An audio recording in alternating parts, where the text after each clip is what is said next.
Diabetes अर्थात् मधुमेह विशेष गरी शहरी क्षेत्रमा बसोबास गर्ने 30 वर्ष माथिका मानिसहरूको रहनसहन र खानपानको कारणले देखा पर्न सक्छ।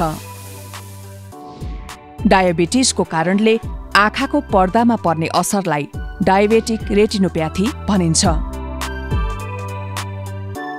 यसको प्रभावले आँखाको दृष्टि पर्दा सुन्निने, दृष्टि पर्दामा रक्तस्राव हुने र छ्यातिने जस्ता समस्याहरू देखाउँछ।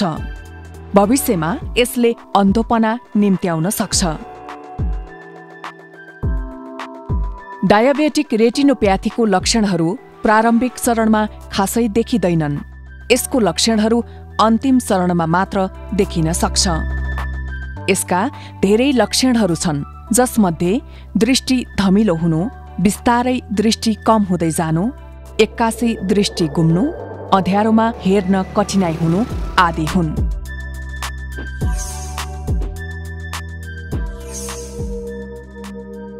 डायबिटिजका कारण दृष्टि गुमाएपछि गुमेको दृष्टि फेरि फर्काउन सकिँदैन। त्यसैले डायबिटिज भएको व्यक्तिले नियमित रूपमा चिकित्सकको सल्लाह अनुसार औषधि खाने, स्वस्थ तौल कायम राख्ने, नियमित शारीरिक व्यायाम गर्नुपर्छ।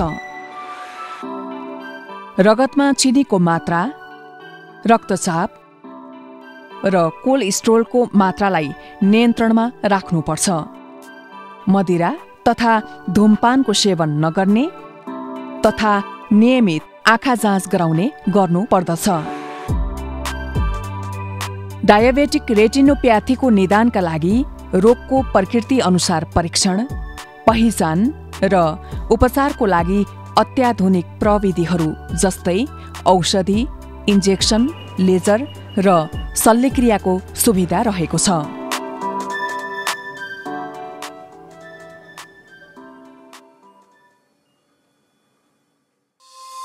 थप जानकारी तथा सेवाको लागि सम्पर्क गर्नुहोस्।